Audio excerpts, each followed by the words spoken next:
Well, now, good morning. Isn't this the nicest place you've ever seen? I mean, here we are now. You'd never think for a second that tomorrow we're getting Hurricane Larry. My God, it's hard to believe, isn't it? Look how pretty it is. I think this is what they call the calm before the storm. Now, I can't be positive about that. How are you doing? Well, what a week. What a week it's been, and what a week we're having. So now tomorrow we're supposed to get uh, a hurricane, Hurricane Larry. And, it's so sort of impending that people are doing this panic grocery shopping. Have you done that as well? And if you have, what have you bought? I know that milk is important, although I live on a farm. So thank God I always have a cow in the yard, and bread is important, and a few chips and such. Is that what you go for? Do you go for a storm chip? You know what? This week is an important week because people are going back to school. And I never saw so many school pictures, in all my life. My nieces and nephews are all going back, last day of high school and first day of university and second year of university, that sort of thing. So everyone has pictures, and they're so jolly about putting them up on Facebook. And I look back, and I wonder, where are all the pictures of me going to school? I did go. I am quite clever. I went and got 2 degrees, for God's sake. Yet no first year pictures or first day pictures or last day pictures. That seems to be a thing now, doesn't it? Mom never ever sort of subscribed to that, I don't think. Or if she did, I gotta be mindful. I looked last week and saw that every now and again I'd start embracing. It was a job to keep up. If she did subscribe to it, I never saw the pictures, and perhaps it's because there were seven of us, and I am the fifth child.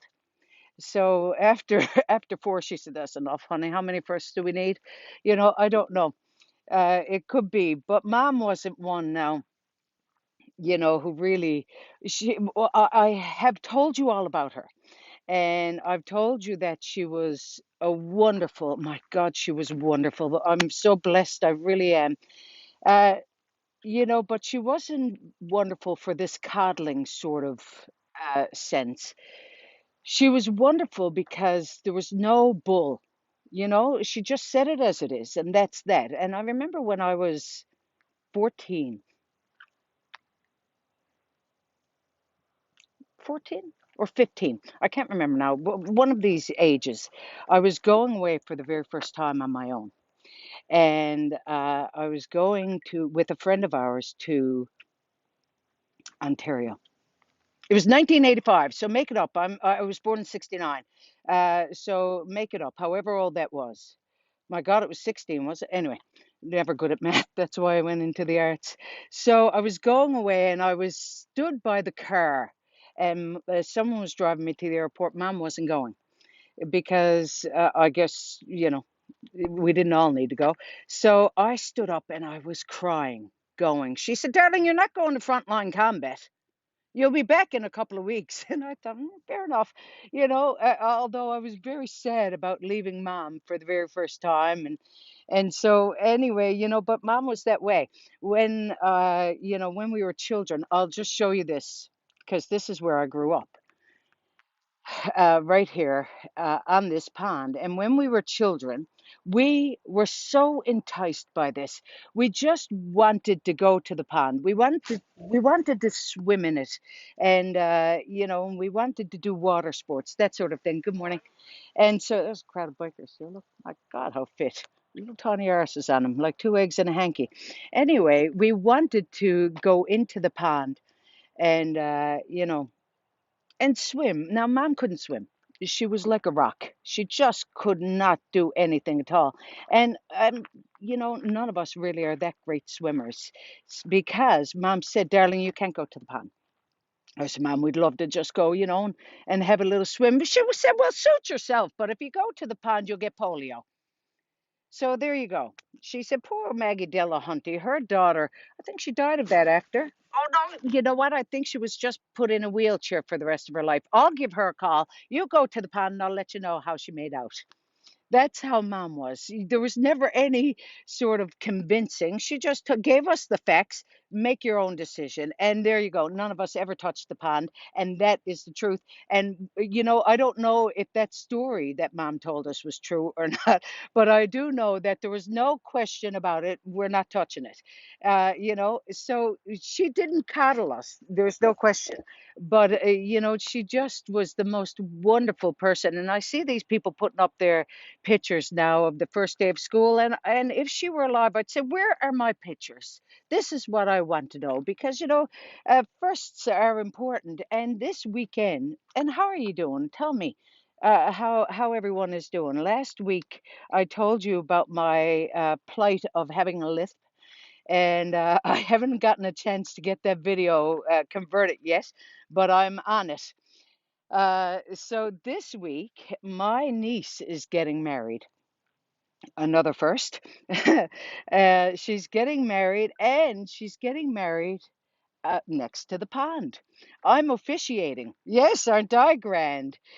She's getting married on the day of the hurricane. So whether that'll all go ahead outside is another question, really, to be answered. But I'm very excited about it. And you know that I always ask people, if they have a funny story, send it along, because I'd love to hear it. And sometimes people send good stories, and some people send stories that are not fit.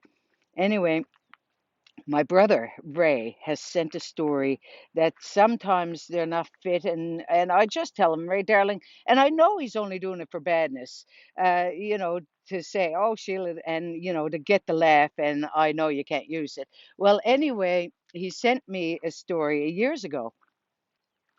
uh this couple were here in the Gulls. They were getting married, and it was back when there were uh marriage, not classes, but preparation sort of thing, with the Catholic Church. It was a sort of a preparation. What was that? I forget what that's called.